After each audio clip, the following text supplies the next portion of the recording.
नमस्कार दोस्तों, कथा वाचन में आप सभी का स्वागत है। इस वीडियो में हम आपको अधिक मास में आने वाली पद्मनी एकादशी की कथा बताएंगे।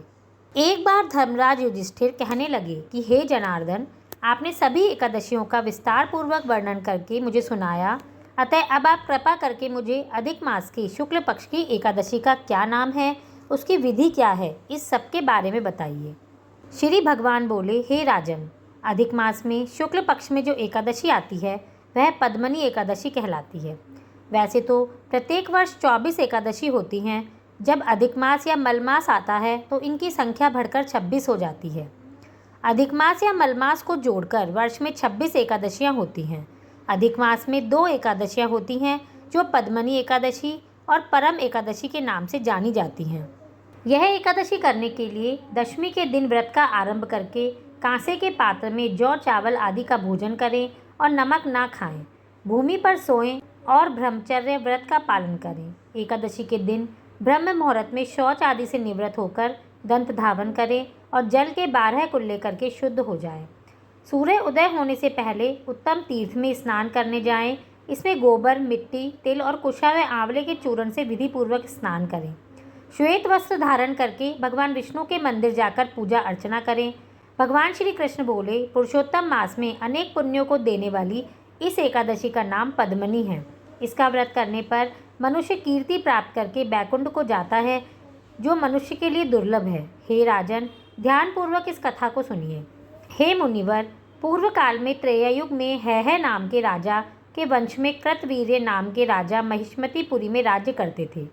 उस राजा की 1000 परम प्रिय स्त्रियाँ थीं, किंतु उसमें से किसी को भी पुत्र नहीं था जो उनके राज्यभार को संभाल सके।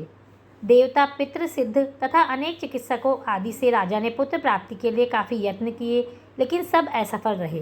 तब राजा ने तपस्या करने का निश्चय किया। महाराज के साथ उनकी परम प्रिय रानी, जो इक्ष्वाकु वंश में उत्पन्न हुए राजा हरिश्चंद्र की पद्मनी नाम की कन्या थी, राजा के साथ वन में जाने को तैयार हो गई।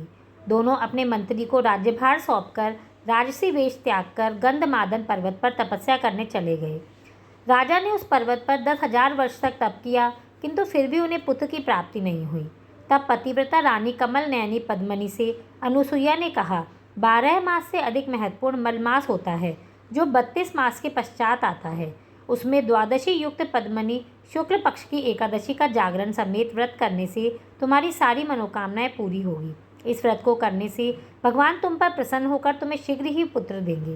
रानी पद्मनी ने पुत्र प्राप्ति की इच्छा से एकादशी का व्रत किया। वह एकादशी को निराहार रहकर रात्रि जागरण करती। इस व्रत से प्रसन्न होकर भगवान विष्णु ने उन्हें पुत्र प्राप्ति का वरदान दे दिया।